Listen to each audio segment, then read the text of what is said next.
안녕하세요. 영화 콘텐츠 제작 크루 원더플로우가 진행하는 팟캐스트 펀치 드렁크 무비에 오신 여러분을 환영합니다. 저는 진행을 맡은 덕희입니다. 반갑습니다. 여러분 모두 고진감래라는 사자성어에 대해서 알고 계시죠? 고생 끝에 낙이 온다는 뜻으로 눈앞의 고생에 힘들이지 말고 다가올 결실을 생각하자는 조언의 의미로 많이 쓰이는 표현입니다. 이렇듯 예로부터 사람들은 현재의 불운을 미래의 행복을 위한 시련으로 여기며 버티는 것을 삶의 올바른 자세로 생각했습니다. 하지만 그 불행이 끝나지 않는다면 어떨까요? 끝나더라도 내가 원했던 행복이 오지 않는다면? 그렇다면 우리는 우리의 삶을 어떻게 대처해야 할까요? 오늘 얘기해볼 영화는 한 여성의 불행한 삶을 보여주며 독특한 센스로 컬트적 인기를 얻은 작품입니다. 펀치 드렁크 무비 오늘의 영화는 2006년에 개봉한 나카시마 테치야 감독의 코미디 영화 혐오스런 마츠코의 일생입니다. 영화 이야기를 하기에 앞서 함께 이야기를 나눌 패널분들을 소개하겠습니다. 뻐드님, 포비님, 치치님 간단하게 자기소개와 함께 인사 한 말씀 부탁드립니다. 안녕하세요. 마츠코 보는 내내 마츠코보다 더 많이 운 뻐드입니다. 와. 네, 안녕하세요. 저는 마케팅팀 포비이고요. 이번 8기에도 활동하게 되었습니다. 잘 부탁드려요. 와. 안녕하세요. 저는 8기에 새로 합류하게 된 편집팀 치치입니다. 저는 드래곤볼을 좋아하는 것은 아니고 그냥 이름에 G가 들어가서 치치입니다. 반갑습니다. 반가워요. 패널분들 소개도 하였으니 이제 펀치 드렁크 무비 혐오스런 마츠코의 일생편 1부 시작하겠습니다. 1부에서는 영화의 전반적인 내용과 인물들에 대해서 다뤄볼 예정입니다. 본격적으로 이야기를 하기에 앞서 영화에 대한 감상을 먼저 여쭈어보고 싶은데요. 영화는 다들 어떻게 보셨나요? 우선 저는 너무 재밌게 봤는데요. 오랜만에 보는 이런 B급 연출이 신선해서 좋았고 마츠코의 처절한 불행과 슬픔을 잘 보여준 것 같아서 좋았습니다. 뻐드님은 어떻게 보셨나요?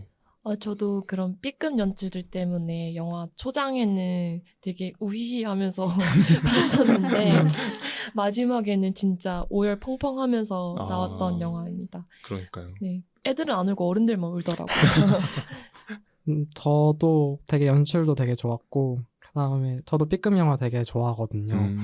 좀 잔혹동화 같으면서도 동시에 그래도 희망찬 이야기를 주려고 한다고 저는 생각을 했었어요. 그래서 영화 자체도 되게 생각해 볼 게 많은 영화다 이런 생각을 하면서 봤습니다. 맞아요. 생각이 좀 많아졌죠. 네. 생각할 게 많더라고요. 치치님은 어떻게 보셨나요? 네, 저도 재밌게 봤는데 제가 이 영화를 20살 때 한번 보고 그저께 영화관에서 다시 봤거든요. 오. 처음 봤을 때는 그냥 저런 삶도 있겠구나 하면서 가볍게 봤는데 마츠코가 처음 선생님으로서 화면에 등장할 때 23살이에요. 근데 저도 지금 23살이거든요. 정말 친구를 보는 마음으로 다시 보게 되더라고요. 그래서 한 탄에 한 탄을 거듭하면서 영화를 봤던 것 같습니다. 네, 이렇게 영화에 대한 감상을 나누어 보았는데요. 얘기를 나누고 보니 제목의 강렬함에 부응하는 심상치 않은 영화라는 것만큼은 확실해 보입니다. 본격적으로 영화 이야기를 시작해볼까요? 뻐드님, 영화의 전반적인 줄거리에 대해서 소개해주세요. 여자친구에게 차이고 백수로 살던 쇼는 아버지로부터 객사한 고모 마츠코의 집 청소를 부탁받게 됩니다.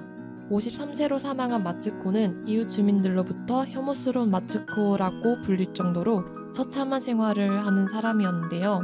쇼 또한 그런 고모의 집 청소를 맡게 된 것이 처음엔 탐탁지 않았으나 그녀에게 닥쳤던 불운들과 그녀를 거쳐간 사람들의 이야기를 알게 되며 점차 생각이 달라지게 됩니다. 영화는 마츠코의 삶을 역추적하는 쇼의 여정을 통해 고통과 혐오로 파묻혔던 한 여성의 삶을 재조명합니다. 영화에서 묘사되는 마츠코의 삶은 처절함 그 자체입니다. 학생의 잘못을 덮으려던 사소한 거짓말로 인해 교직에서 쫓겨난 것을 시작으로 여러 남자를 만나 상처받고 몰락하는 그녀의 모습은 참 안타까울 따름인데요. 여러분은 어떤 장면이 가장 기억에 남으셨나요?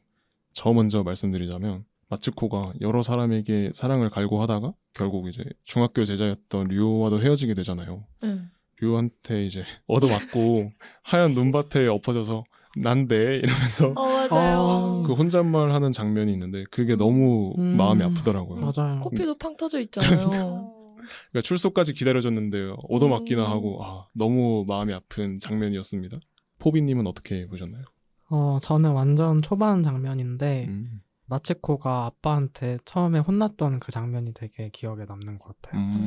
그게 그 장면이 그 동생이 아프잖아요. 네. 그 동생한테 나 우리 학교 선생님이랑 데이트할 거다 이런 얘기를 했다는 이유만으로 아빠가 갑자기 엄청 급발진하면서 막 꾸짖는 그 장면이에요. 예. 그래서 뭔가 이 장면이 전 되게 초반에 강렬했고 그래서 이것 때문에 마츠코가 바로 이렇게 집을 나가버리잖아요. 맞아요. 그래서 이게 뭔가 비극의 시작 같기도 하고 그 다음에 마츠코가 어린 시절에 얼마나 사랑받지 못하는 위치에 있었는지 이것도 보여주는 그런 비극의 시작 같은 장면이어서 저는 이게 되게 기억에 남습니다.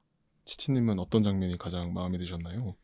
저는 아무래도 남자친구를 살해하는 장면이 제일 강렬했죠. 네, 기억에 남았는데요. 맞아요. 이 순간이 마츠코가 처음이자 마지막으로 자신에게 상처를 입힌 남자에게 반격한 순간이잖아요.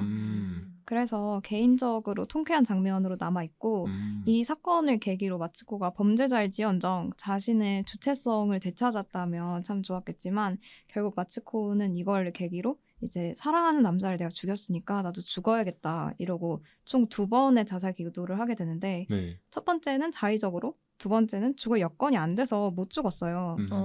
그래서 저는 여기서 영화가 마츠코는 영원히 이 굴레에서 벗어날 수가 없지만 그럼에도 앞으로 걸어가야 하는 인물이라는 거를 보여주는 것 같아서 그게 참 씁쓸하면서도 이 인물의 생명력을 잘 보여주는 것 같아서 기억에 남는 것 같아요. 영화를 정말 제대로 보신 것 같은데요.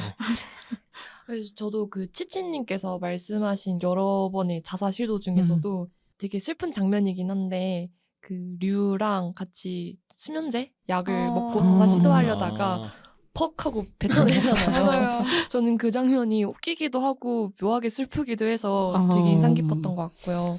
그리고 또 오즈의 마법사 연출도 되게 많이 나오잖아요. 네. 마츠코가 새롭게 시작을 하고 싶거나 뭔가 탈출을 하고 싶을 때마다 오즈의 마법사의 도로시처럼 뭔가 구둣를 이렇게 딱딱 부딪히는 장면이 되게 좀 안쓰럽게 보였던 것 같아요. 맞아요. 네, 이런 장면들만 보면 마츠코가 마냥 희생자인 것 같지만 사실 마츠코도 범상치 않은 인물이잖아요.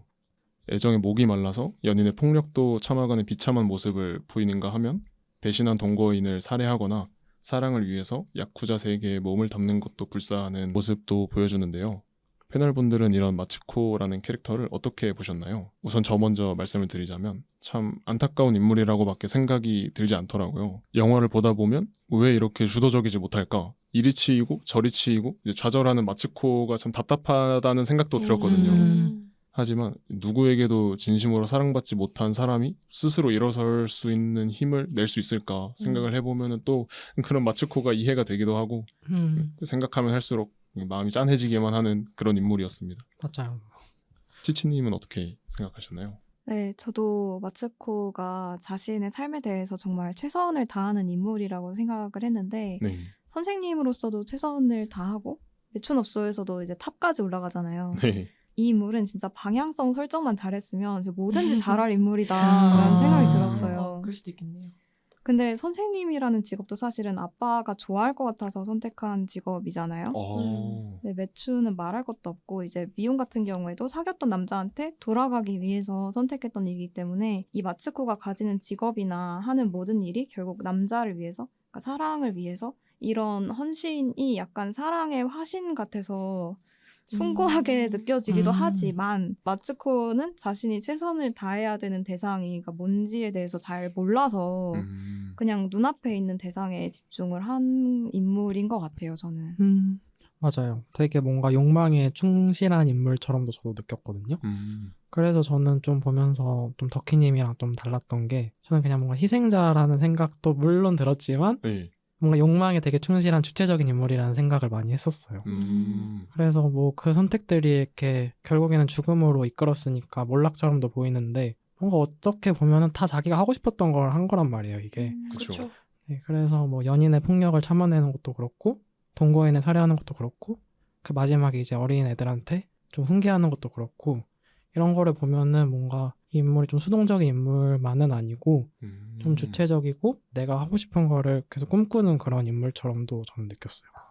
결과적으로 보면 사랑받기 위해서 자신만의 노력을 계속 이어나가고 뭔가 하고자 하는 의지를 계속 다졌으니까 맞는 것도 같네요. 맞아요. 네, 저도 마찬가지로 마냥 수동적인 피해자스러운 마츠코는 아니었다라고 생각을 하고요. 영화를 보는 동안에는 사랑에 너무 의존을 하고 사람에게 너무 의존을 하고 사랑을 받는 것만을 그리는 마츠코가 조금 답답은 했었는데 영화를 다 보고 나선 든 생각이 결국에는 그 사랑을 받기 위해서 행했던 행동들이 모두 결국엔 사랑을 주는 행동이었고 그 쇼의 여자친구가 말했듯이 약간 사람의 가치는 사랑을 받는 것이 아니라 사랑을 주는 것이다. 맞죠. 네, 그 문장에 가장 적합한 가치 있는 인물이었지 않았나라는 생각도 들었어요. 맞아요. 네, 마츠코의 가족에 대한 이야기도 더 해보면 좋을 것 같은데요. 가정 내에서 편애 때문에 애정 결핍이 생기고 그 때문에 집을 나갔지만 기회가 있을 때마다 가족의 안부를 물어보는 등 마츠코의 가족에 대한 감정은 영화에서 복잡하게 그려집니다. 패널 분들은 마츠코와 가족에 대해서 어떻게 보셨나요? 마츠코한테는 이제 몸이 좀 아픈 여동생 쿠미가 있잖아요. 쿠미에게 데이트 상대에 대해서도 이야기를 해주고 동생을 참 아꼈던 것 같은데 이제 몸이 아프니까 온 가족의 관심이 쿠미한테 쏠리게 되잖아요. 그래서 내가 사랑을 받지 못하는 원흉이라고도 생각을 했을 것 같아요. 그래서 쿠미를 다들 신경 쓰니까 아빠도 마츠코한테는 관심을 안 주고 웃어주지도 않으니까 결과적으로 마츠코가 이렇게 된 데에는 아버지의 영향이 좀 크지 않았을까 그런 생각이 좀 들었던 것 같아요. 저도 덕희님의 이야기에 좀 이어서 말해보고 싶은 게 그래서 또 그 마츠코의 청소년기가 통편집되지 않았을까라는 생각도 드는 게 청소년기 때는 혐오스러운 일생은 아니었을 것 같거든요. 네. 그냥 오로지 그 아버지와 동생 이 두 사람의 기대만 충족을 시키면 됐으니까 그래서 그때는 오히려 평온했기 때문에 뭔가 이 영화에서 다루지 않았을까라는 생각도 들었고 그만큼 더 영화 내적인 의미로는 뭔가 아버지와 동생의 존재가 그만큼 마츠코의 삶에 영향이 큰 인물이지 않을까라는 생각도 들었습니다. 저도 동생 얘기를 좀 하고 싶은데 쿠미는 작중에서 정말 마츠코를 진심으로 사랑하고 진심으로 그리워하는 것처럼 보이거든요. 네. 그래서 그런 애정이 마츠코가 되게 불편했을 것 같아요. 자신은 동생한테 깊은 열등감을 느끼는데 정작 동생은 나를 너무 사랑하고 근데 이게 너무 비참했을 것 같고 또 아버지가 자꾸 마츠코한테 어떤 죄책감 같은 걸 심어주잖아요. 그죠. 뭘 하기만 하면 쿠미는 이런 거 못하는데 넌 하고 있다 이런 식으로. 이런 거 진짜 싫어. 그러니까요. 근데 심지어 마츠코는 이런 동생을 아무것도 못하는 자기를 너무 사랑하는 자기만 보는 여동생을 버리고 간 사람이잖아요. 그래서 가족한테 마츠코 자신은 한없이 나쁜 사람인데 마츠코가 사랑하는 남자들한테 마츠코는 한없이 좋은 사람이거든요. 저는 그래서 마츠코의 이후의 인생이 마치 죄인처럼 살아온 마츠코가 누군가의 구원자가 된다는 이런 쾌감이 있잖아요. 네. 그런 쾌감에 중독된 게 아닐까 하는 생각도 들었어요. 여동생으로부터 비롯된. 네. 약간 그런 거랑 비슷할까요? 착한 아이 증후군? 네, 맞아요. 그런 거 비슷할 것 같네요. 저는 이 마츠코랑 가족의 관계는 타이밍이 많이 엇갈렸다고 생각을 일단 했었거든요. 쿠미에 대한 마츠코의 사랑이 보여지는 장면도 그렇고 네. 중간에 그 아버지가 죽기 전에 남긴 막 일기장 같은 거 마츠코가 와서 막 보잖아요. 네. 그런 것도 보면은 분명히 다 서로를 엄청 사랑하는 것 같은데 이런저런 상황들 때문에 그걸 표현을 못했다고 일단 생각을 했었어요. 그래서 뭔가 마음이 없었던 건 아니고 진심을 이야기하는 그런 상황이 만들어지지 않았다 이런 생각을 했었고 남동생 배우가 저는 조금 인상적이었는데 네. 마츠코의 가족 중에서 거의 유일하게 현재 시점에 살아있는 인물이기도 하고 뭔가 되게 저는 현실적인 인물이라고 생각을 했었어요. 마츠코를 위해서 이렇게 돈을 지원해주는 장면도 그렇고 맞죠. 마지막에 이렇게 좀 장례를 수습해주고 자기 집에 모셔두는 장면도 그렇고 이 인물이 좀 마츠코랑 가족의 관계를 가장 잘 대변해주는 인물이 아닌가 이렇게 생각을 했었습니다. 맞아요. 남동생이 마츠코를 만날 때마다 다시는 연락하지 마. 우리 여기서 연을 끊는 거야 라고 툴툴대지만 한 2번 정도 만나서 돈 주고 하잖아요. 맞아요. 그러니까 츤데레의 그런 경향이 좀 있지 않았나. 맞아요. 애기도 데리고 가고. 맞아요. 저 더 얘기해도 돼요? 혹시? 어떤 마츠코의 전체적인 삶의 맥락 를 알지 못하는 사람 입장에서는 현실적으로 그 남동생처럼 행동할 수밖에 없지 않을까라는 생각이 들거든요. 맞아요. 사실 이 마츠코가 주인공이기 때문에 우리는 더 마음을 쓰면서 집중하게 되고 동정하게 되지만 네. 현실적으로 뭔가 내 주변인에 마츠코 같은 인물이 있었다면 과연 나는 그 남동생 같은 행동을 하지 않았을까? 라는 생각도 들었어요. 맞아요, 맞아요. 맞아요. 저희가 마츠코를 깊이 보고 알았으니까 이렇게 좀 하지. 그죠. 뭐 아무것도 모르는데 옆에서 지나간다고 하면 어떻게 행동했을지 조금. 맞아요. 네.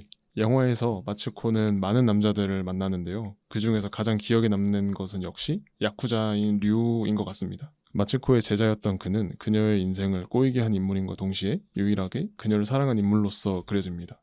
내게 그녀는 신이었다 라고 말하며 마츠코를 인정해주는 듯한 장면이 인상적이었는데요.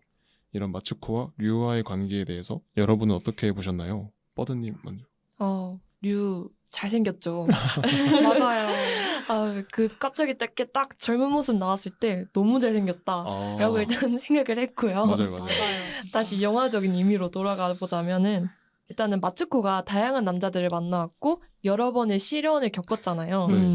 근데 그 중에서 마츠코가 사랑을 갈구했던 그런 상대들 중에서 마츠코에 대한 생각을 표명을 해줬던 인물이 유일하게 류밖에 없었거든요. 그런 류가 마츠코의 사랑은 뭔가 그릇되지 않았다? 마츠코의 인생은 가치 있었다라고 얘기해주는 것 같아서 저는 그런 의미로 류라는 캐릭터가 활약하지 않았나라고 생각을 합니다. 대활약을.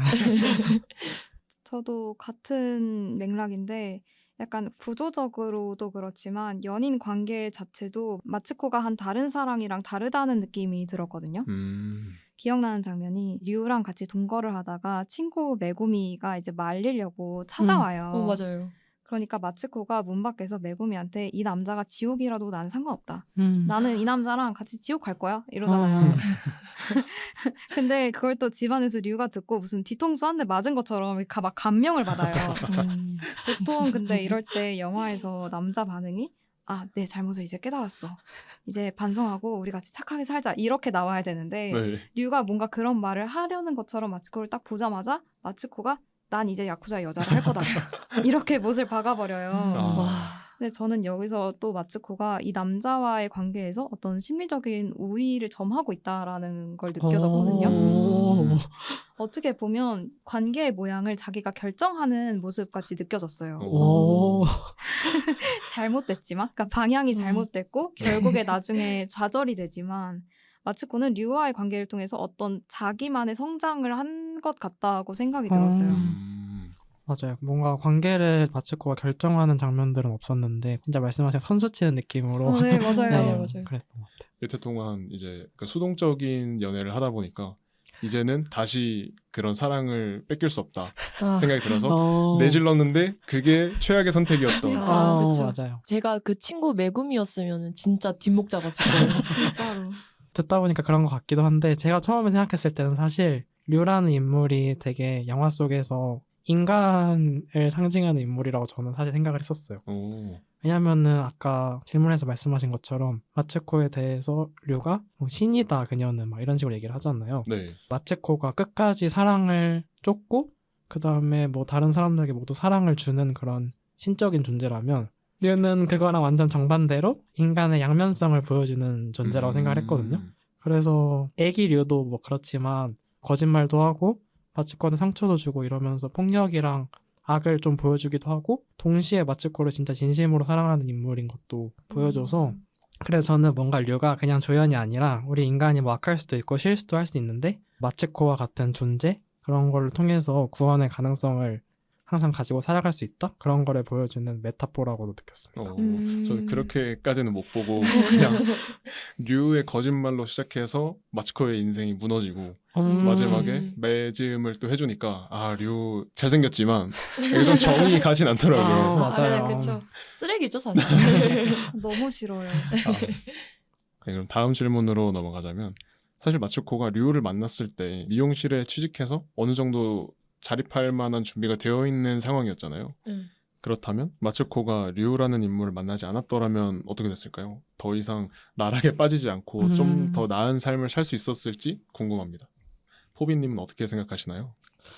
솔직히 말씀드리면은 당연히 류를 안 만났으면 훨씬 평온하게 살 수 있었을 것 같긴 해요. 네. 미용실에서 힘들었던 과거도 있고 이런저런 얘기도 하고 뭐 파마도 하면서 잘 지냈을 것 같은데 사실 이 마츠코란 인물을 어떻게 보면은 그 환경 때문에만 불행한 사람은 아니라고 저는 생각을 했었거든요. 네.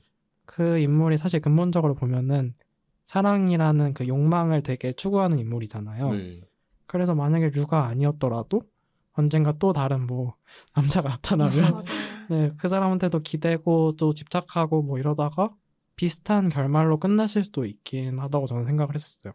그래서 류가 작품에서 보면은 좀 마츠코를 되게 비극적으로 보이게 하는 촉매제인 건 맞지만 결국에는 류의 근본적인 문제보다는 마츠코가 가진 욕망이랑 그런 성향 같은 게 이 영화에서 더 중요하게 다뤄져야 되지 않을까 생각했습니다. 지금 포비님이 말씀을 해주신 것처럼 마츠코는 사랑을 갈구하는 인물로서 그려지잖아요. 근데 그 이유가 아버지 때문이라는 생각이 계속 드는 게 이게 첫 단추가 잘못 끼워졌다. 아빠의 사랑을 받고 자랐으면 그런 인물이 되지 않았을 텐데 어렸을 때 여동생이 아프지 않았더라면 아빠가 좀 더 마츠코에게 관심을 줬더라면 맞아. 좀 더 나은 삶을 살 수 있지 않았을까 하는 그런 아쉬움이 들더라고요. 맞아요. 저는 나쁜 선택을 하지 않은 마츠코라는 세계관은 존재할 수가 없는 것 같아요. 오? 저는 나쁜 선택이라는 글자 자체가 마츠코의 정체성 같이 느껴지기도 하거든요. 오. 류가 아니었더라도 이 미용사라는 직업은 그만뒀을 거다라고 생각을 해요. 왜 때문이죠? 미용사라는 직업은 자기가 진짜 하고 싶었던 것도 아니고 남자를 위해 배운 기술을 남자를 잃고도 그냥 생계를 위해 이어나가던 거잖아요. 네. 그리고 그걸 하면서도 혼자라는 생각에 너무 외로워하고 매구미를 질투하는 모습도 보여지거든요. 맞아요. 그래서 저는 그게 류가 아니었더라도 다른 남자가 생기면 어쨌든 그 직업은 그만뒀을 것 같아요. 그냥 미용사를 하면서 제발 내가 사랑할 사람이 빨리 나타나서 나를 좀 여기서 꺼내줬으면 좋겠다. 외롭다 이렇게 생각을 했을 것 같아요. 그래서 마츠코라는 사람은 사랑만 쫓아가고 다른 건 안 하는 사람이기 때문에 류를 만나지 않고 다른 남자를 만났더라도 비슷했을 것 같습니다. 너무 안타까운데요. 사랑만 하는 사람. 버드님은 어떻게 생각하시나요? 네, 저도 그 치치님의 말씀에 동감을 하는 게 성인이 되고 난 이후에 마츠코의 일생에서 그 선택들보다는 그 마츠코의 태도가 이런 결과를 만들어내지 않았을까라는 생각도 들었거든요. 그러니까 삶 속에서 만나는 사람이 정말 많잖아요. 네. 근데 그 모두의 기대를 채워줄 수도 없고 그 모두의 사랑을 받을 수도 없는데 그런 수 있다는 환상을 가진 이 마츠코의 태도가 이런 결과를 지어낸 거고 그래서 나쁜 선택을 하지 않은 마츠코는 없었지 않았을까라는 치치님의 말씀에 동감을 합니다. 마츠코 좀 더 나은 삶을 살 가능성이 없는. 응원을 하고 싶었는데 근데 저 그건 있어요. 그래도 좀 가족의 품 안에서 20대를 보내고 30대를 보내고 성장을 했으면은 그래도 좀 가족들의 사랑을 깨닫지는 않았을까? 네, 깨달을 수도 있지 않았을까요? 맞아요. 아빠도 사실 표현을 못했지 일기장에 오늘도 연락 없음 적으면서 그러니까요. 속으로는 또 가지고 있었으니까. 맞아요. 그럼 다음 질문으로 넘어가 볼까요? 영화를 이끌어가는 또 다른 주인공인 쇼에 대해서도 이야기해보고 싶은데요. 쇼가 마츠코의 집을 청소할수록 그녀의 삶에 한 발짝 다가가게 되는데요. 헤어진 그의 여자친구가 남긴 말이 마츠코를 재평가하게 하는 계기가 되는 등 관객은 쇼가 마츠코의 인생을 재조명하는 과정에 따라서 그녀를 다시 보게 됩니다. 패널분들은 이 쇼라는 인물에 대해서 어떻게 보셨나요? 버드님 먼저. 저는 일단 약간 쇼와 하나 된 느낌이 들었어요. 영화의 모든 서사를 이끌어가는 화자이기도 하잖아요, 이 쇼가. 쇼는 무기력증을 겪는 현대의 청년이고 관객은 그런 같은 시대를 살고 있는 또 다른 사람들이기도 하고 뭔가 이 관객이 곧 쇼고 쇼가 곧 관객이다라는 생각도 들었었던 것 같고요. 그래서 저는 좀 묘했던 부분들이 마츠코의 가족들, 아버지와 동생 그리고 어머니 그리고 남동생들보다 관객과 이 쇼가 마츠코의 일생에 더 동감하고 동정할 수 있었다는 점이 좀 특이하게 다가왔던 것 같기도 합니다. 포비님은 어떻게 보셨나요? 저는 뭔가 쇼라는 인물이 마츠코의 그 삶을 보여주는 관찰자도 맞는데 뭔가 결국에는 꿈을 이뤄주는 그런 인물이라고 생각을 했었어요. 마츠코가 그 작품에서 보면은 결국에 끝까지 갈망했던 거는 사랑을 주는 그런 가족이잖아요. 네.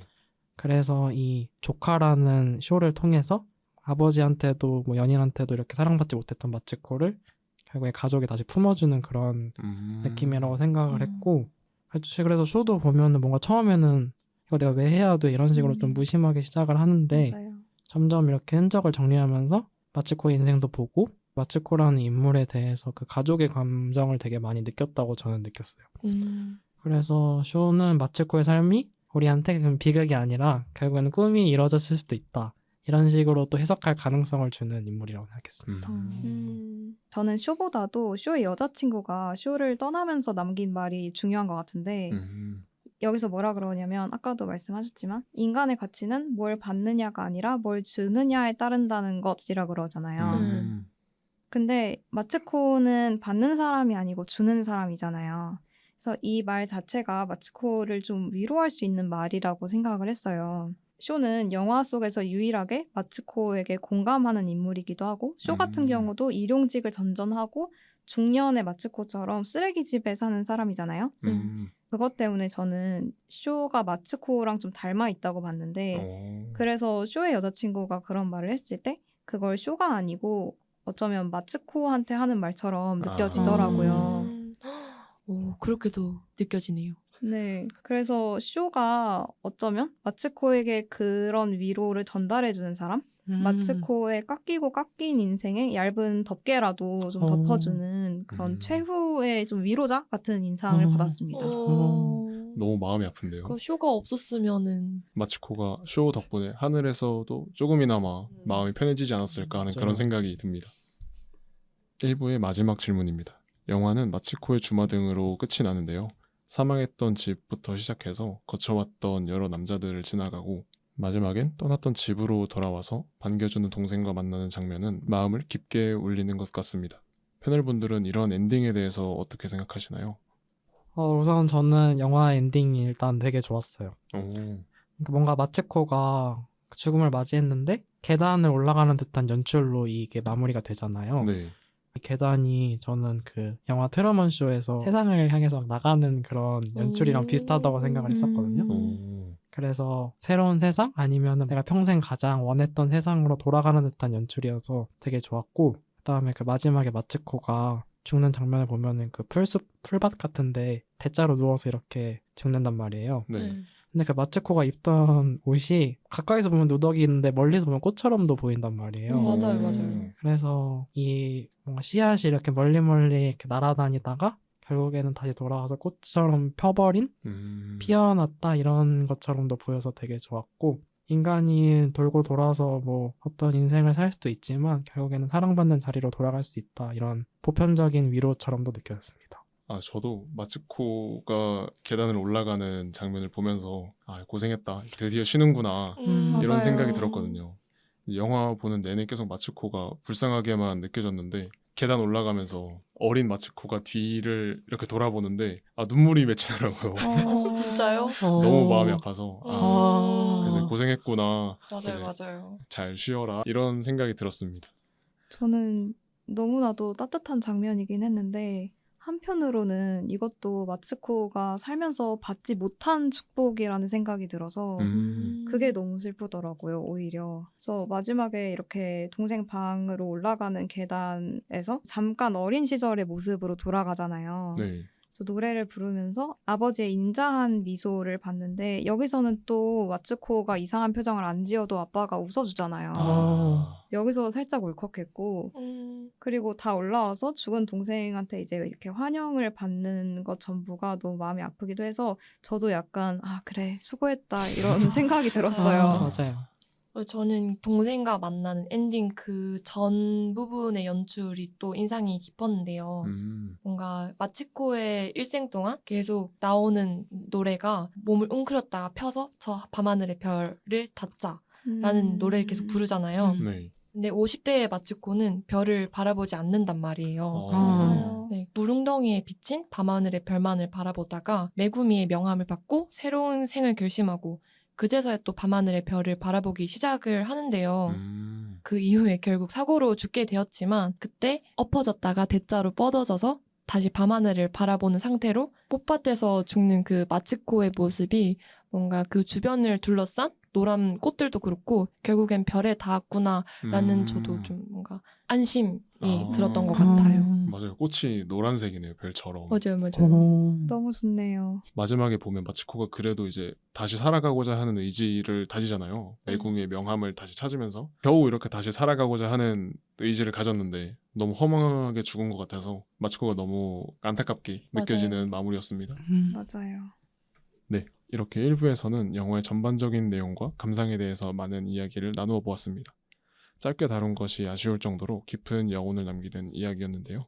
2부에서는 1부에서 못다한 영화 얘기와 더불어 영화 외적인 부분도 다룰 예정이니 끝까지 들어주시길 바랍니다. 사랑에 대한 풍자적인 가사가 담긴 영화의 수록곡이죠. 보니 핑크의 Love is Bubble 듣고 오겠습니다.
펀치 드렁크 무비 혐오스러운 마츠코의 일생 2부 시작하겠습니다.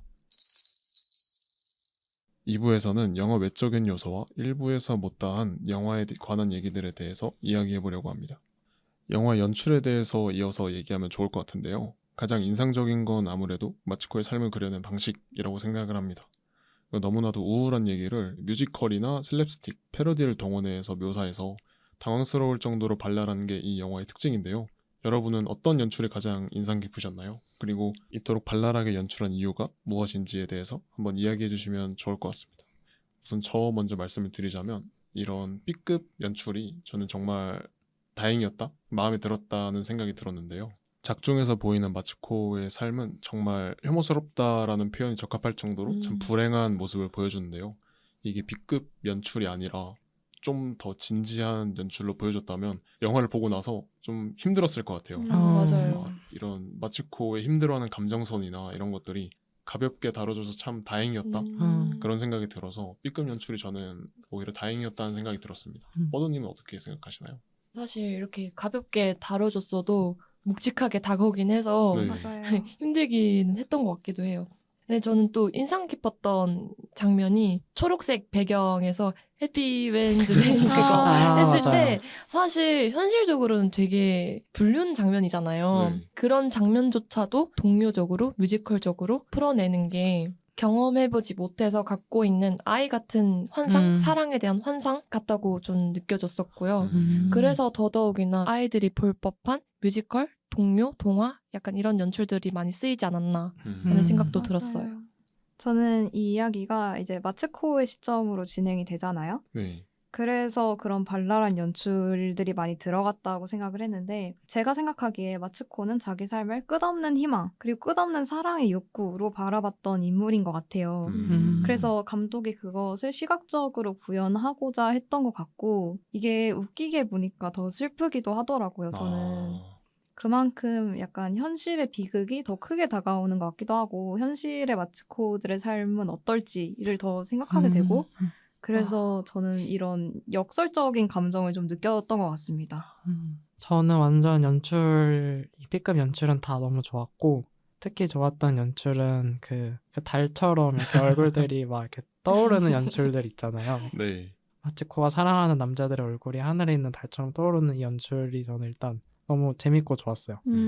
아까 버드님 말씀하신 것처럼 뭔가 순수한 그런 마츠코의 마음이 드러난 것 같았고 또 저도 좋았던 게 뮤지컬처럼 이렇게 노래 부르는 것도 되게 좋았는데 특히 마지막에 그 마츠코가 엔딩에서 계단을 올라가는 장면이랑 같이 마츠코의 남자들이 이렇게 레미제라블처럼 다 같이 노래를 막 부른단 말이에요. 네. 그래서 뭔가 이 연출이 저는 마츠코가 이 사람들한테 준 영향을 보여주는 그런 연출이었다고 생각을 했거든요. 마츠코의 노래들로 결국에 이 사람들이 다 구원을 받았다. 나도 모르게 따라 부르고 있으니까. 이렇게 생각을 했고 이렇게 발랄하게 연출한 이유에 대해서 생각을 해보면은 저는 이 류의 등장과 함께 1부랑 2부가 되게 분위기가 많이 달라졌다고 생각을 했었거든요. 맞아요. 2부의 스토리랑 그런 분위기를 좀 더 강조하고 슬프게 하려고 이런 연출을 썼던 것 같고 그게 아니라면은 마츠코의 시선이 정말 우리의 시선과 달리 그냥 이걸 바라보는 그런 게 달랐을 수도 있다. 정말 어린아이 같았을 수도 있다. 이런 거를 보여주는 연출이라고 생각을 했었어요. 달 뜨는 장면 좋으셨어요? 저는 그 장면이 제일 재밌었어요. 저 너무 짜증났어요. 왜요? 그냥 달 떠서 쓰레기 같은 남자 그 달 안에 아. 떠가지고 저 그 장면 나올 때마다 달이 또 뜬다. 떠나온다 이렇게. 달이 또 뜨네. 이러면서 봤어요. 영화관에서 보는데 그 장면마다 사람들이 다 피식피식 웃음이 맞아요. 터지더라고요. 류를 기점으로 전반부에는 노래가 많이 나오면서 이렇게 뮤지컬처럼 흘러가다가 마지막에는 좀 잔잔하게 마츠코의 그런 슬픈 일생에 대해서 진중하게 다루는 연출이 나오잖아요. 그래서 초반부에 그런 연출이 있었기 때문에 후반부에 이거 갑자기 왜 이래? 이러면서 좀 더 무겁게 영화를 느끼게 되는 그런 것들이 있지 않았나 하는 생각이 듭니다. 맞아요. 다음 질문으로 넘어가면 사실 일본에서는 혐오스러운 마츠코의 일생처럼 독특하고 과장된 유머를 담은 영화들이 참 많습니다. 같은 감독의 불량공주 모모코나 미키 사토시의 거북이는 의외로 빨리 헤엄친다 같은 영화도 떠오르는데 일본 영화 중에 이런 코드를 지향하는 작품이 많은 이유는 무엇일까요? 네, 저는 일본 사회가 경직되어 있고 조용한 사회이다 보니 오히려 틀을 깨는 이런 독특한 표현들이 창작의 분야에서 더 분출되는 것 같은데요. 특히 20세기 말 이후로는 일본 사회가 더욱 분위기가 이제 침체되잖아요. 그래서 개인 개성이 조금 더 강조되다 보니 더욱 그랬던 것 같습니다. 그래서 저도 마찬가지로 좀 일본의 사회가 어땠길래 하면서 약간 그런 청년 문화들을 살펴보면서 알게 된 거인데 일본에서는 맥도날드에 스마일버거라는 메뉴가 있대요. 뭔지 아세요? 모르겠어요. 처음 들어봤네. 이 스마일버거가 그 친절함을 강조하는 일본 문화에서 유래된 것 같은데 그 직원에게 스마일버거라는 메뉴를 주문을 하면은 직원들이 이렇게 친절한 미소를 지어줘야 된대요. 근데 이게 처음에는 뭔가 재미있었을지언정 뭔가 이후에는 청년들에게 반감을 좀 사게 됐던 것 같아요. 약간 이런 청년들의 반감? 이런 정서를 반영하는 듯한 뭔가 연출이지 않았나라는 생각도 들고요. 네. 그리고 또 막 배우 눈물 연기 중에서도 그냥 눈물 쭉쭉 흘려버리는 그런 눈물 연기보다 꾹 참아내다가 한 방울 뚝 떨어진 눈물 연기가 더 슬프기도 하잖아요. 맞아요. 약간 그런 감성을 자극하는 연출처럼 저도 느껴졌어요. 그래서 더 슬펐던 것 같습니다. 맞아요. 저는 그냥 일본의 문화인가 보다. 그냥 일본의 이런 전개 방식이 자리 잡았나 보다 생각하고 있었는데 웃음을 주세요라는 얘기를 들으니까 뭔가 좀 잔인하게 느껴지기도 하는 게 그런가요? 있는 것 같습니다. 진짜 웃음이 아닌 느낌이 들어요. 배우에 대해서도 한번 언급해보고 싶은데요. 우리나라에서는 각각 전차남의 에르메스, 괴물의 호리 선생님으로도 유명한 나카타니 미키와 나가야마 에이타가 공동 주연을 맡았고 도쿄 소나타로 유명한 명배우 카가와 테르유키가 조연으로 나오는 등 호화 캐스팅을 자랑하는데요. 패널분들은 배우들의 연기를 어떻게 보셨나요? 우선 저 먼저 말씀을 드리자면 전체적으로 이런 영화에서는 보기 힘든 연극 같은 우스꽝스러운 연기가 전 너무 재미있게 잘 표현됐다고 생각을 해서 전체적으로 배우분들이 연기를 잘했다는 생각이 들었습니다. 버드님은 어떻게 보셨나요? 저도 오히려 더 우스꽝스럽게 오버해서 연기를 해서 이 슬픈 이야기가 더 슬프게 다가오기도 했고요. 그리고 류 배우가 정말 잘생겼다고 맞아요. 느꼈습니다. 진짜로.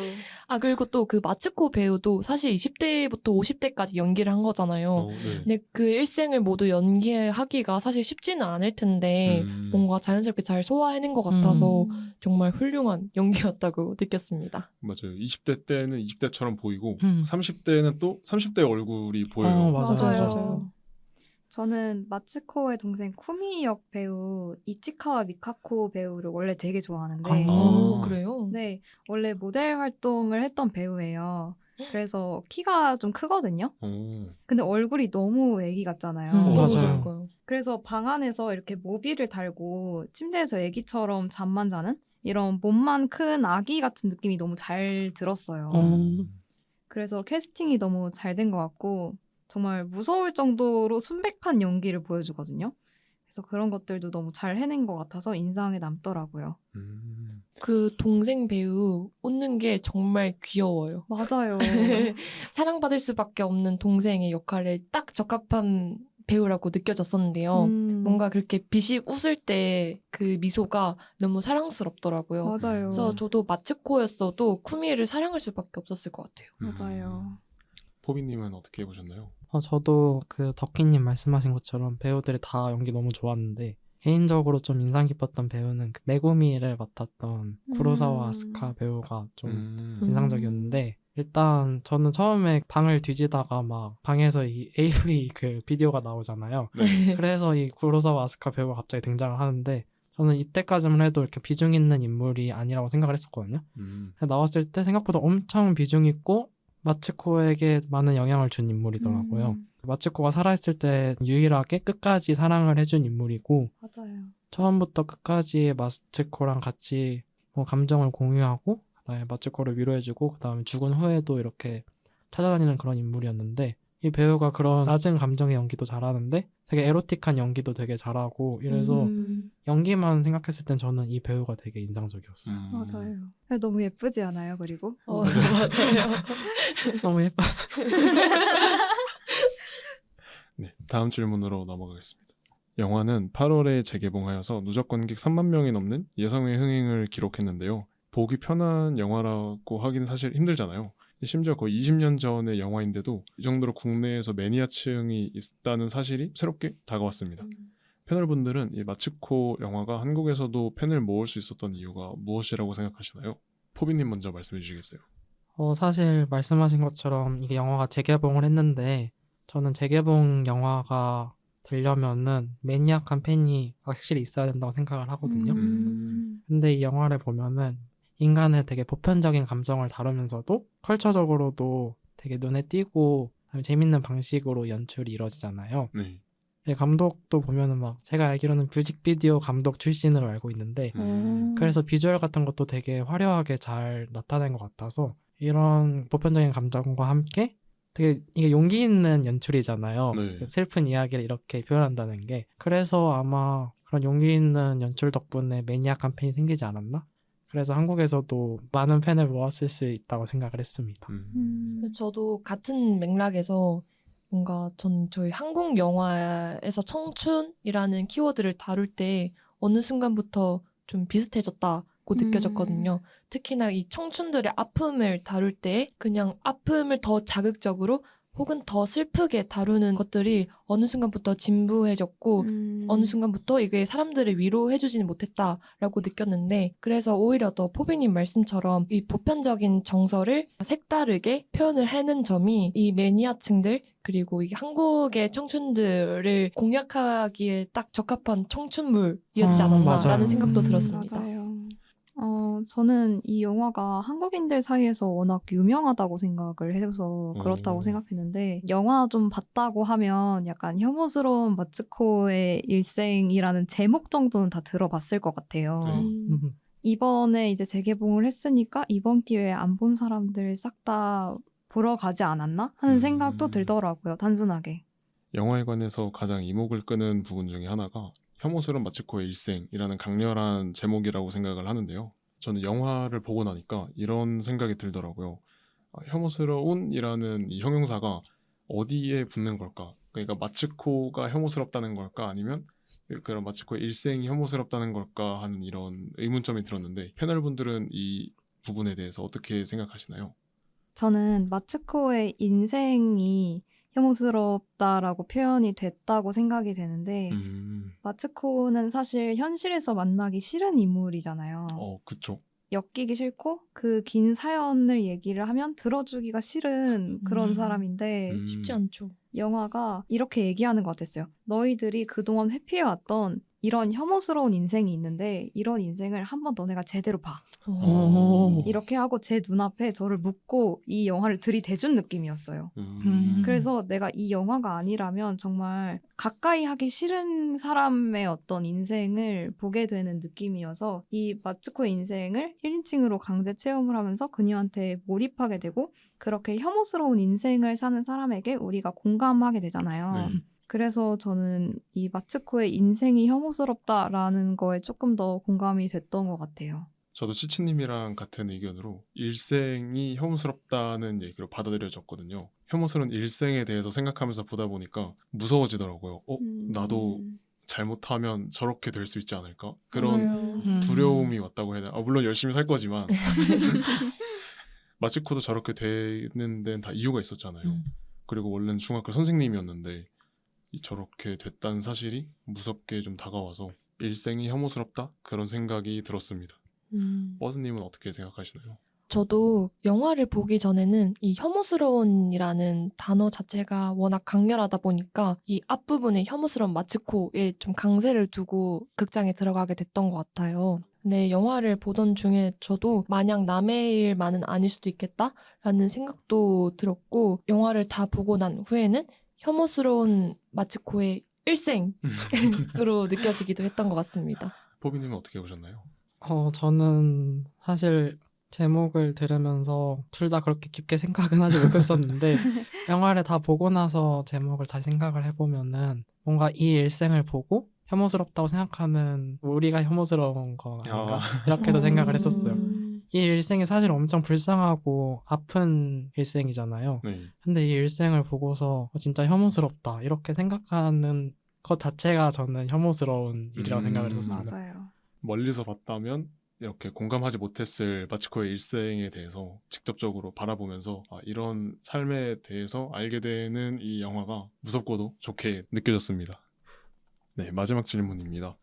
혐오스러운 마츠코의 일생을 보면서 떠올랐던 영화나 같이 봤으면 하는 영화가 있다면 추천해 주시면 좋겠습니다. 우선 저 먼저 말씀드리자면 저는 이 영화를 보면서 바로 생각난 영화가 있는데 아무도 모를 것 같아요. 2011년에 개봉한 스키야키라는 영화가 있는데 이 영화는 수감된 죄수들이 음식에 대해서 회상하는 그런 영화인데 B급 연출이 참 재밌게 드러난단 말이에요. 그래서 마츠코랑 비슷하게 B급 연출을 잘 활용한 영화라고 생각이 돼서 이 영화를 추천하고 싶습니다. 버드님은 어떤 영화 추천하시나요? 저는 약간 이 혐츠코의 희망편으로 리틀 포레스트를 꼽고 싶은데요. 사실 이 리틀 포레스트도 20대 초중반의 이야기고 현대사회에서 탈출하고자 했던 사람의 이야기잖아요. 네. 여기에서 리틀 포레스트의 주인공은 시골로 돌아가서 일생을 좀 힐링하고 스트레스를 해소를 하는 반면 이 혐오스러운 마츠코의 일생에서는 마츠코가 사랑을 갈구하고 집착하는 방식으로 자신이 그런 부분들을 해소하려고 하지 않았나라는 생각이 들어서 리틀 포레스트의 절망편이 혐오스러운 마츠코 그리고 혐오스러운 마츠코의 희망편이 리틀 포레스트 같다는 생각도 들었어요. 저는. 좋은데요? 저는 사실 이 영화에서 제일 인상적이었던 게 뭐 B급 연출이나 좀 그런 연출들이 좋아서 그 손오시온 감독의 러브 앤 피스라는 영화가 생각이 났었어요. 이 영화도 많이들 모르실 수도 있는데 간단하게 말씀드리면은 일본에 직장인이 있는데 그 직장인이 그냥 우연히 애완 거북이를 만나는 거예요. 우와. 근데 그 애완 거북이를 막 얘가 직장에서 데리고 다니면서 키우다가 사람들이 거북이를 왜 들고 다녀 이래서 하수구에 버려요 이거를. 너무해. 그래서 거북이가 막 근데 하수구에 들어갔는데 막 실험실인가? 막 그런 데서 실험을 막 당하면서 엄청 거대해져서 다시 돌아오는 거예요. 거북이가요? 네. 그래서 거북이랑 막 이 우정을 막 담은 그런 영화인데 너무 궁금하다. 거북이가 막 고질라처럼 막 커지고 이러는 그래서 이게 완전 펑크적이고 B급 연출에서 제가 제일 먼저 생각나는 영화여서 이 영화도 한번 보시면 좋을 것 같아요. 완전 궁금해지네요. 저는 일본 영화는 아니고 유명한 영화인데요. 영화에서 류가 자기 자신을 이제 자책하면서 셀프 펀치를 날리잖아요. 네. 저는 그거 보고 바로 영화 파이트 클럽이 떠오를 수밖에 없겠더라고요. 제가 그 영화 되게 좋아하는데 그 영화에서도 주인공들이 정말 빠져나올 수 없는 수렁 속으로 자기 스스로를 몰고 가요. 이런 어떤 자기 파괴적인 내용도 비슷한 것 같아서 추천을 드리겠습니다. 이렇게 2부에서는 영화 안팎의 이야기들로 나누어 보았습니다. 꽤 긴 시간 이야기를 했는데도 아직 충분히 얘기하지 못한 부분이 있는 것 같아요. 그만큼 풍부하고 깊은 이야기를 품은 영화라는 뜻인 것 같습니다. 그럼 이제 최종적으로 영화의 별점을 매겨볼까요? 저희 팟캐스트의 별점 방식 아시죠? 별점이 10점 만점에 5점 이하이면 별로라는 의미에서 펀치, 그리고 이 영화의 별점이 6점 이상이면 취할 정도로 좋다는 의미의 드렁크로 구분해서 평점을 매깁니다. 그럼 지금까지 나눈 이야기들을 종합해서 혐오스러운 마츠코의 일생을 평가해 보겠습니다. 저부터 말씀을 드리자면 사실 영화를 보고 난 직후에는 되게 높은 점수를 줬었어요. 8점으로 드렁크 8점을 생각하고 있었는데 영화를 보고 나서 생각을 정리하면서 하다 보니까 실상에도 이런 사람이 있을까 하는 의문이 들면서 조금은 포비님이 말씀하신 것처럼 과장됐다는 생각도 좀 들더라고요. 그리고 마츠코를 조금 더 좋게 마무리할 수도 있지 않았을까. 마지막에는 살아가고자 하는 의지가 있었는데 이게 너무 마츠코를 괴롭힌 것 같아서 맞아요. 감독이 조금 미워서 맞아요. 1점 빼서 7점입니다. 제 한 줄 평은 마츠코가 사랑받지 못한 삶을 산 게 너무 마음이 아파서 마츠코 다음 생에는 진실된 사랑을 만났으면 좋겠다라는 한마디로 제 한 줄 평을 마무리하겠습니다. 제발. 뻐드님 몇 점이신가요? 저는 8.5점 드렁크고요. 오. 저는 일단 이 영화를 보면서 같이 너무 웃고 너무 울어서 일단 드렁크 할 수밖에 없었어요. 너무 취했는데 그럼에도 불구하고 이 마츠코라는 캐릭터를 다룰 때 억가가 너무 심해가지고 약간 그런 부분에서 1.5점이 깎였지 않았나라는 생각이 듭니다. 그래서 제 한 줄 평은요. 오메데또 마츠코입니다. 찢었다. 저는 완전 반대인데요. 저는 펀치입니다. 저는 오, 진짜요? 5점이에요. 왜요? 진짜요? 아까 너무 많은 얘기를 하긴 했지만 저는 사실 영화 보면서 계속 영화가 별로 내 취향이 아니구나라고 생각을 했고 유머 감각도 안 맞았고 그냥 너무 힘들기만 했던 것 같아요. 근데 이제 앞서 말한 것처럼 마츠코의 일생 자체에 감명을 받은 부분도 있어서 5점입니다. 네, 그래서 한 줄 평은 그 끝이 절벽일지라도 뚜벅뚜벅입니다.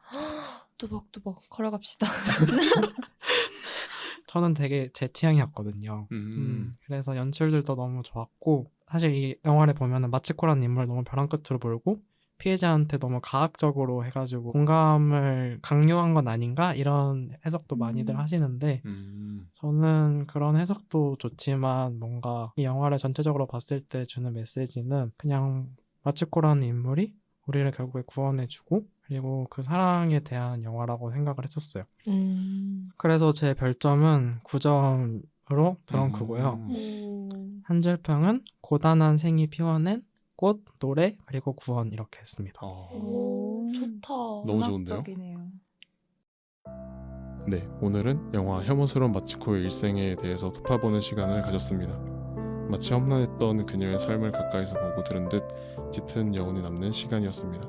삶은 그 자체로 불행이 아니라 그것을 생각하는 마음이 그렇게 만든다. 영국의 대문호 윌리엄 셰익스피어가 남긴 말입니다. 마츠코는 사랑받고 싶다는 단순한 바람 하나로 온 삶을 던졌습니다. 누군가에게 특별한 의미로 남고 싶어서 끝없이 무너지고 또 일어섰죠. 영화 안 사람들도 영화 밖의 대중들도 그녀의 삶이 혐오스럽다고 비참하다고 말했습니다. 하지만 셰익스피어가 남긴 말을 생각해보면 꼭 그렇지 않을 수도 있습니다. 타인의 시선에서는 불행으로 보일지 모르지만 그녀는 분명 자신만의 방식으로 치열하게 살아냈습니다. 마츠코는 모두를 사랑했고 그녀의 손을 맞잡은 이들은 그 사랑을 온전히 받았습니다. 이런 그녀의 일생 앞에 혐오스러운이라는 형용사만 남겨두는 게 과연 맞을까요? 지금 이 순간에도 누군가는 마츠코처럼 사랑을 찾고 외로움에 흔들리고 때로는 아무도 알아주지 않는 싸움을 하고 있습니다. 영화는 마츠코를 통하여 당신은 그리고 당신이 보낸 일생은 전혀 혐오스럽지 않다고 그들에게 말해주고 싶은 것일지도 모르겠습니다. 오늘 방송은 여기서 마치도록 하겠습니다. 지금까지 진행의 덕희, 패널의 포비 치치 버드였습니다. 다음 시간에 만나요.